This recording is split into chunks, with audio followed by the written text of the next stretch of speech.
साद Ahmad Bihar India से पूछते हैं, इतनी बात तो मैं जानता हूँ कि आस्तीन मोड़कर यानी कफ़ सौब के साथ नमाज़ पढ़ना मकरूह है, ये बता दें कि तहरीमी है या तंज़ीही।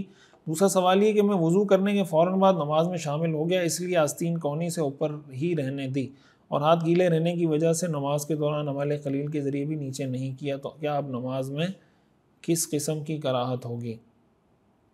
देखिए, नमाज में आस्तीन फ़ोल्ड करके नमाज़ पढ़ना, एक तो ये कि हाफ़ आस्तीन हो तो उसका तो मसला नहीं है, लेकिन अगर आस्तीन है उसको फ़ोल्ड करके नमाज़ पढ़ना ये मकरूह है, तंज़ीही है।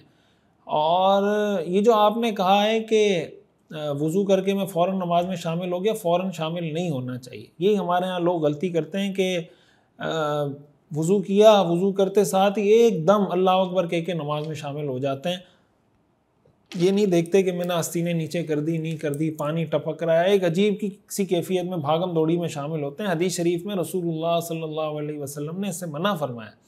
आपने फरमाया जब नमाज के लिए आओ तसल्ली से, सुकून से आओ, भाग दौड़ कर मत आओ।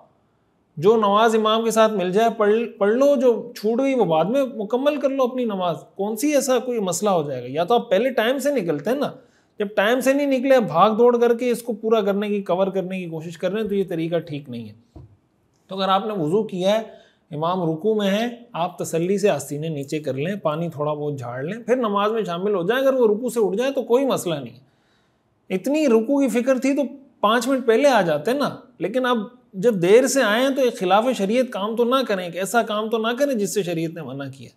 मुफ्ती साहब, हमारा एक मसला है कि हमारी एक बहन है जिसकी तकरीबन 1 साल कबल उसकी शादी एक लड़के से की थी जो मिजाज के एतबार से तो ठीक था और माशाल्लाह माल और दौलत में भी आला किस्म का था, लेकिन मसला ये है कि उस लड़के के ताल्लुकात माँ और खालाओं से ज़्यादा हैं।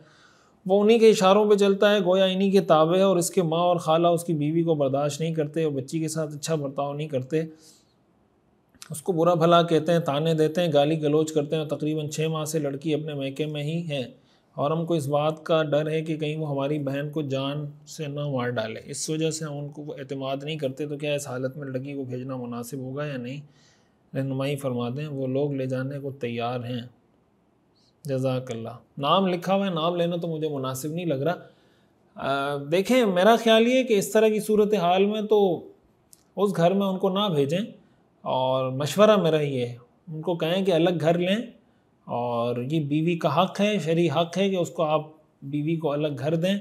और इस तरह माँ के रहमो करम पे बीवी को छोड़ देना कि उसके साथ खेलती रहे, और शौहर भी अम्मा के इशारे पे चल रहा है और बीवी को जनाब ग़ुलाम बनाया हुआ है, शरीयत इसकी इजाज़त नहीं देती।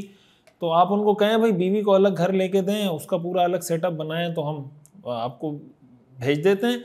लेकिन अगर आपको ये लग रहा है कि भाई जान से मारने का ख़तरा है कोई ऐसी सूरत, तो फिर तो मेरे ख्याल से नहीं भेजना चाहिए। अगर वाक़तन आपको कोई ऐसी धमकी है या कोई ऐसी चीज़ है, मेरे ख्याल से इस तरह की चीज़ें ख़ानदान में आपस में बड़ों के साथ डिस्कस करके, हालात को, ग्राउंड रियलिटी को देख के कोई फ़ैसला करना चाहिए।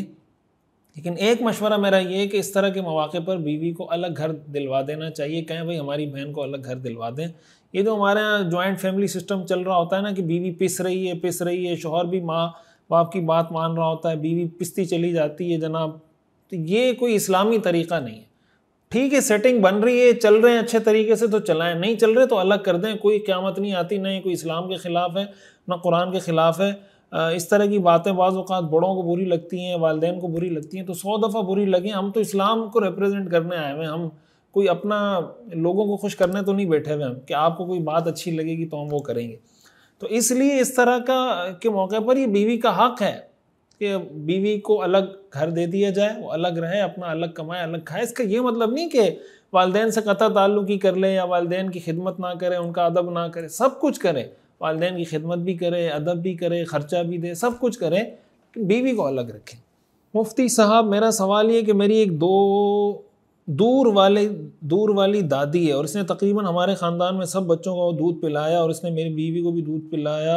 मेरे माँ ने मुझे बताया कि एक दिन मैं घर पर नहीं थी और जब वापस आई तो मेरी दादी ने मेरी अम्मी से कह दिया कि ये बहुत रोता था और मैंने उसको दूध पिलाया। लेकिन जब मैंने दादी से पूछा तो वो कहती है कि मुझे इस बारे में कोई इल्म नहीं और ऐसा कोई वक्त मुझे याद नहीं कि मैंने तुझे दूध पिलाया हो। मैं ख़ुद इसको अलग जगह बुला के इससे पूछा कि देखो, अगर आपने मुझे दूध पिलाया हो तो खुदा से डरो और सच सच बता दो, कोई मसला नहीं, अगर हमारी अलहदगी हो जाए कम से कम गुनाह से बचेंगे। लेकिन वो कहती है कि मुझे याद नहीं, अब मैं क्या करूं, मेरा एक बेटा भी है, बड़े मेहरबानी करके बता दें। देखें, रज़ाअत का जो रिश्ता है ना, उसके साबित करने के लिए कम से कम 2 मर्द गवाह या 1 मर्द और 2 औरतों की गवाही ज़रूरी होती है। महज किसी का दावा कर देने से कि फ़लाँ ने तुम्हें दूध पिलाया था, अगर आपको ज़न्न गालिब और यकीन तक उसकी बात पर एतमाद हो जाता है कि ठीक ये कह रहा है, तो फिर तो ज़ाहिर है कि वो रिश्ता ख़त्म हो जाएगा, वो तो रिश्ता हुआ ही नहीं, निकाह हुआ ही नहीं। लेकिन शरई नुक्ता नज़र से रज़ाअत का रिश्ता साबित करने के लिए 2 गवाहों का होना ज़रूरी है। शक की वजह से कोई रिश्ता साबित नहीं होता। तो महज वालदा का ये कह देना कि इन्होंने तुम्हें दूध पिलाया और ख़ुद वो औरत इकरार भी नहीं कर रही, दादी जो आपकी दूर की है, कि मैंने पिलाया, तो इससे बहरहाल हुर्मत तो साबित नहीं होती। आप अपना ये सवाल लिख के किसी दारुल इफ्ता में भी दे दें और थोड़ी तफसील उनको भी बता दें, तो ये और ज़्यादा बेहतर होगा। बहरहाल उसूली तौर पर जवाब यही है कि जब तक 2 मर्दों की गवाही ना हो या 1 मर्द 2 औरतों की गवाही ना हो, रज़ाअत का रिश्ता साबित नहीं होता। लिहाजा जब रिश्ता साबित नहीं होगा तो आप मियाँ बीवी हैं बदस्तूर जैसे थे, लेकिन किसी दारुल इफ्ता से भी इस पर फतवा लेना। सीरतुन नबी सल्लल्लाहु अलैहि वसल्लम का मुकम्मल और जामे और कम्प्रिहेंसिव कोर्स देखिए हर इतवार की रात 10 बजे पाकिस्तानी वक्त के मुताबिक हमारे ऑफिशियल यूट्यूब चैनल मुफ्ती रशीद ऑफिशियल पर। इस कोर्स में इंशाअल्लाह आप अपने पैगंबर सल्लल्लाहु अलैहि वसल्लम की मुकम्मल जिंदगी के बारे में जान सकेंगे। खुद भी जुड़ें, अपनी फैमिली को, बच्चों को, दोस्तों को भी जोड़िए।